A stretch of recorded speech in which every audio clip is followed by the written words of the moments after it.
இவங்க?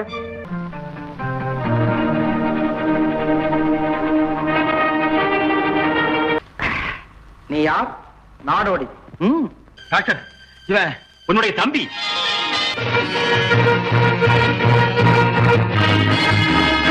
நீ என்னை போலவே இருக்கிறாய்.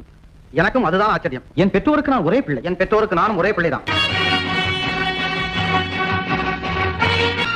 ராஜபாணி, என்ன போலவே இருக்கியே.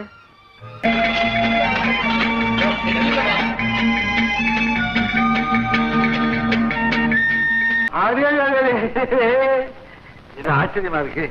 உங்க மூக்கு, மொழி, மூஞ்சி எல்லாம் என்ன போலவே இருக்கு. என்ன போலவே இருக்கே. ஆமா, உன்னை கூட நான் எங்கேயோ பார்த்த மாதிரி இருக்கு. அப்படியா?